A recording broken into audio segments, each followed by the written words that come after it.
बिस्मिल्लाहिर्रहमानिर्रहीम। अस्सलामुअलैकुम my YouTube family. God motive with Rifat के साथ हाजिर हूँ। अल्लाह ताला से दुआ है कि वो आपको और हमें हंसता मुस्कुराता सेहतमंद रखे, रिस्क में फराखी अता हो और घरों में खैरियत रहे। मेरी आज की वीडियो का टॉपिक है विटामिन्स और उनके फ़ायदे। वीडियो शुरू करने से पहले आप सबसे हम्बल रिक्वेस्ट है कि मेरी वीडियो पूरी देखें। पूरी वीडियो देखने के बाद उसे लाइक और शेयर करें। कीमती सा कमेंट बॉक्स में करें और जो लोग मेरे चैनल पर पहली बार आए हैं मेरे चैनल को सब्सक्राइब करके बेल आइकन प्रेस कर दें ताकि आपको मेरी वीडियो का नोटिफिकेशन मिल सके।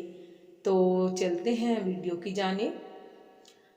विटामिन ए ड्राई आइज को बेहतर बनाता है, आँखों की सेहत के लिए इंतहाई ज़रूरी है और ये आलू, गाजर, हरे पत्तों वाली सब्जियों में मौजूद होता है।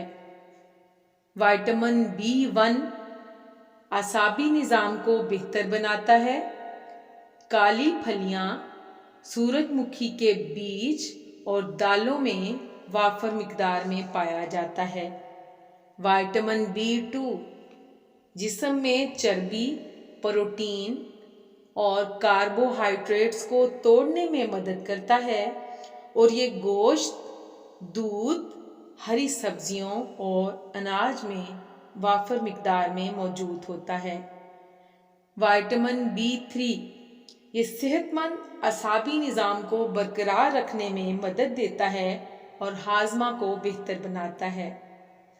ये बीफ, पोल्ट्री, मछली, ब्राउन राइस, रोटी, अनाज, गिरीदार मेवे और बीज में वाफर मिकदार में पाया जाता है। विटामिन C ये मुदाफ़ियाती निज़ाम को बेहतर बनाता है, झुर्रियों को कम करता है। ये पालक, मिर्च, ब्रोकली, स्ट्रॉबेरी, आम, केले में मौजूद होता है। उम्मीद है मेरी आज की वीडियो आपके लिए फ़ायदेमंद साबित होगी। तो मिलते हैं किसी और वीडियो के साथ। इजाज़त दीजिए। अल्लाह हाफ़िज़।